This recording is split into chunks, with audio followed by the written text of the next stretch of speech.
Welcome back to my daily watercolor practice.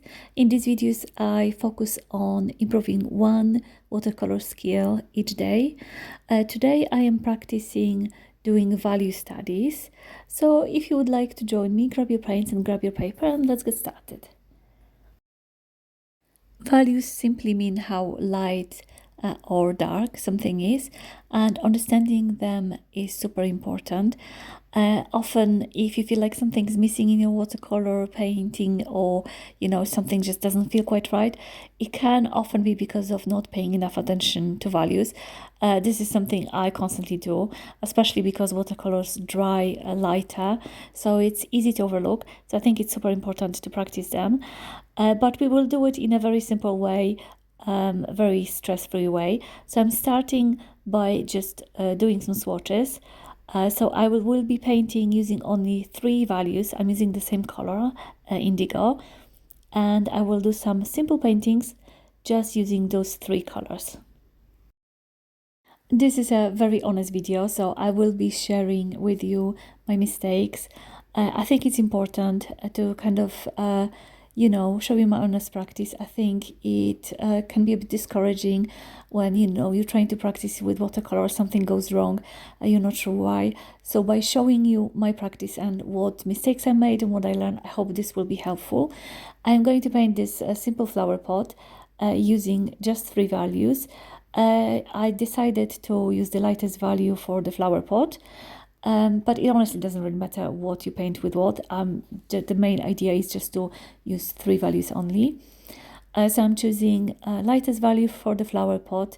I am struggling here a little bit to get the correct shape. And then I will do shadow in mid value, and then I decided to do the flower with the darkest value.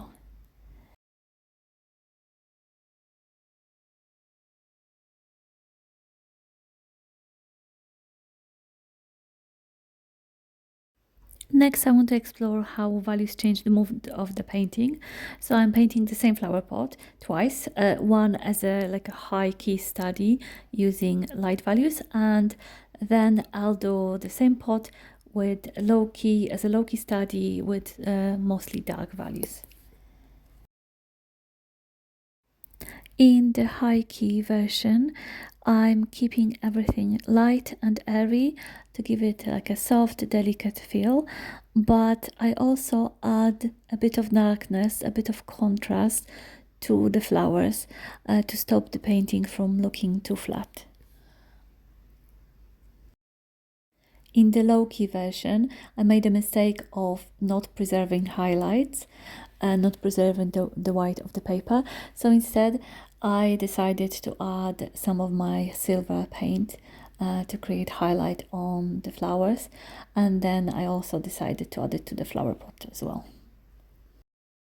This exercise really surprised me because I was feeling a little bit uninspired by it. I thought it's a bit technical and boring, but once I did it, I realized that simplifying things actually really helps me with my creativity. It really made painting so much more fun because there is less to think about, and that kind of gives you so much more freedom. So yeah, I actually really like simplifying paintings.